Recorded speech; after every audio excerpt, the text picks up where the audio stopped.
Saludos, malditos. Hoy os voy a contar un caso real de canibalismo. El individuo se llama Issei Kagana, de origen asiático, Japón. Es un hombre que viene de muy buena familia. Él es el mayor de dos hermanos. Es un hombre que, bueno, no era demasiado agraciado. Aunque él era el mayor de sus hermanos, era el más débil, el más pequeñito. Aunque tenía una gran inteligencia. Era un chico de sobresaliente, superdotado. Él tenía ambiciones en la vida. Quería progresar, viajar, conocer diferentes culturas. Aunque siempre lo perseguían unas extrañas pesadillas, unas pesadillas donde había agua hirviendo, donde era cocido y demás cosas. Un tío suyo siempre como que lo intimidaba con eso. Él tenía un peculiar gusto por las mujeres del noroeste. Le gustaban las mujeres blancas, ojos claros, mujeres altas, fuertes, con carácter. Le gustaban las mujeres con inteligencia. Le hacía muy interesante que las mujeres de Europa del este, oeste, fueran más abiertas que las mujeres de su país, y los llamaba muchísimo la atención que fueran unas mujeres así con tanto carácter e inteligencia, no tan como sumisas.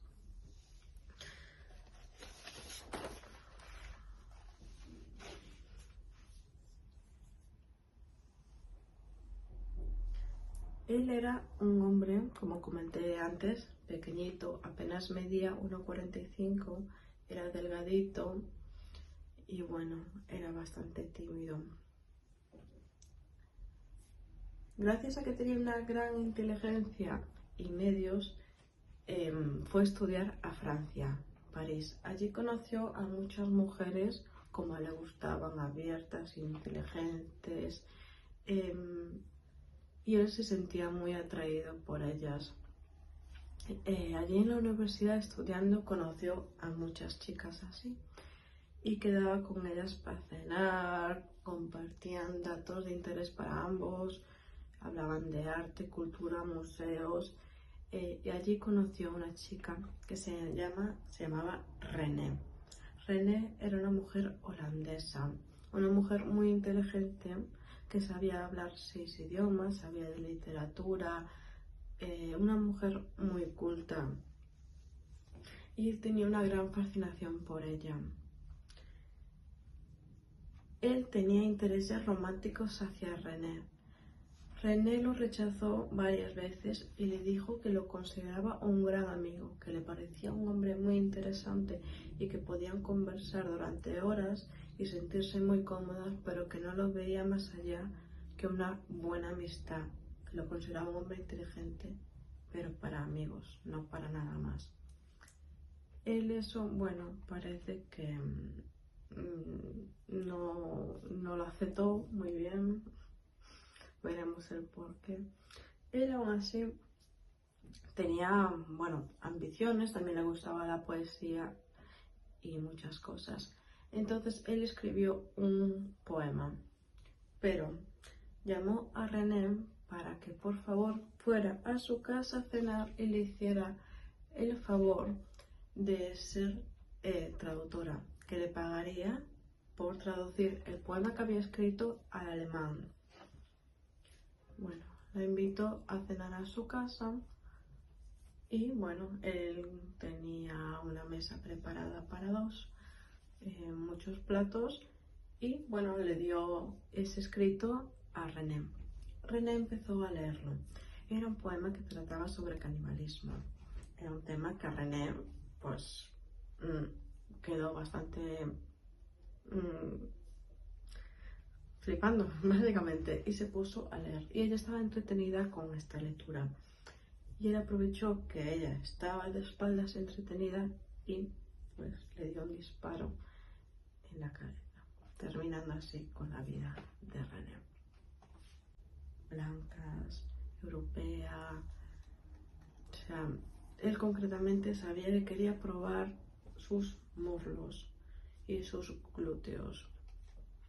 Él pasó días comiendo diferentes partes, las sazonó, las mezcló con diferentes comidas. También la dividió y la metió en diferentes recipientes y cuando se cansó decidió deshacerse del cadáver de René. René estaba en trozos, la metió en una gran maleta. Ahí Issei llamó a un taxi. Un taxi lo fue a buscar y él se dirigió en una zona apartada de Francia, a las afueras. Había allí como un bosque.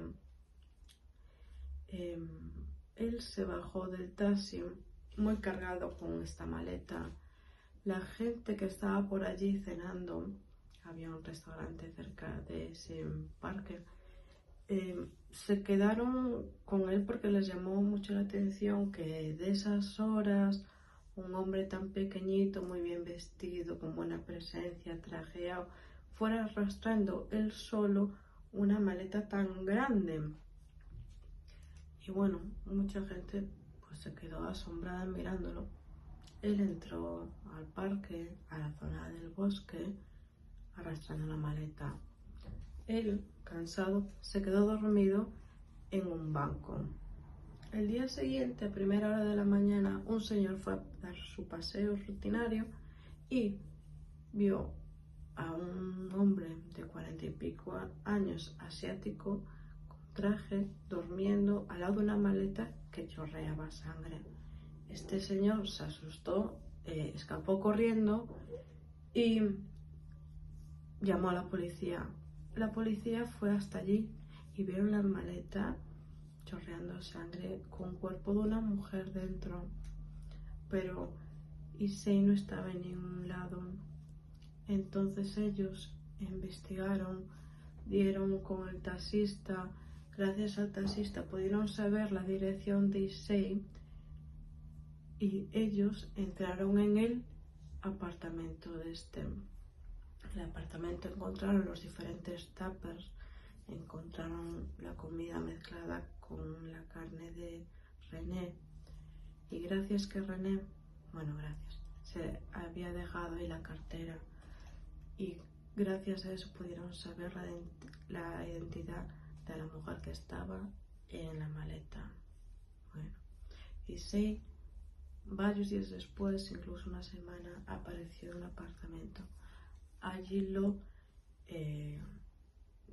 llevaron a comisaría y Issei era un hombre débil, siempre estaba como enfermo, siempre tuvo problemas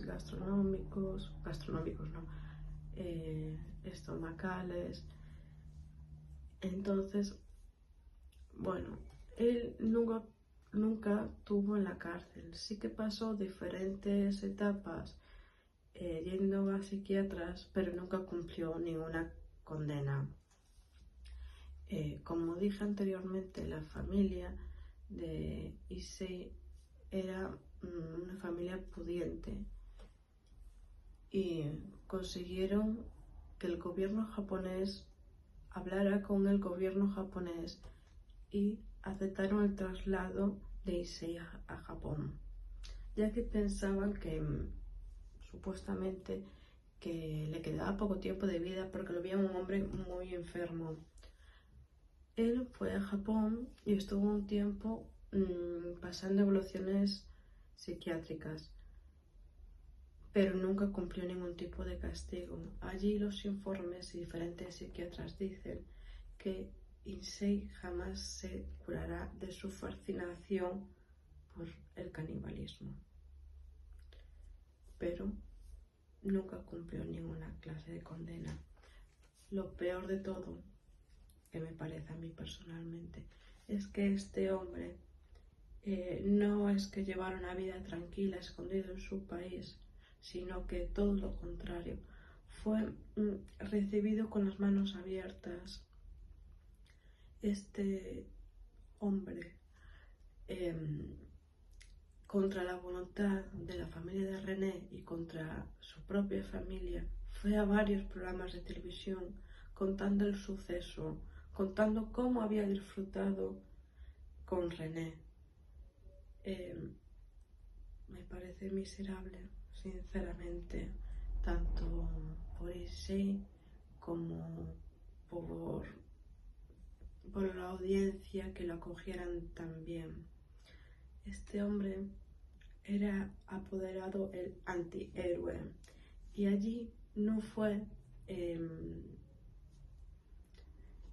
tomado como un homicidio, ni Issei fue tomado como un criminal, sino que fue tomado como el antihéroe, como algo oscuro que les fascinaba mucho, porque no estaban acostumbrados por aquel entonces a las mujeres blancas. Entonces fue como un tema caliente, un tema fetichista, y eso, era invitado a muchos programas de televisión para que hablara una y otra vez, y él nunca tuvo ninguna clase de vergüenza y siempre contaba las historias. De hecho, escribió hasta 12 libros narrando cómo había cortado, cómo había tenido sexo incluso cuando René ya no estaba con vida. Asqueroso. Y a los 50 y pico de años él seguía contando eso. La familia de Issei era una familia muy pudiente. El padre trabajaba, tenía un buen trabajo, tenía un cargo muy importante que le generaba ese dinero, pero aún así acabaron en la quiebra. El padre no soportó la presión y dejó su trabajo. La madre se intentó quitar la vida muchísimas veces. El hermano enfermó. Su familia estuvo destrozada en la ruina. Quedaron en la quiebra. Issei hizo muchísimo dinero paseando por los platos de televisión y contando en sus libros lo que había disfrutado, pero aún así se quedó arruinado. A los 50 y pico años más o menos, toda su familia, prácticamente toda su familia, muere. Este ser se queda en la ruina total, tanto así que el gobierno japonés le tiene que dar una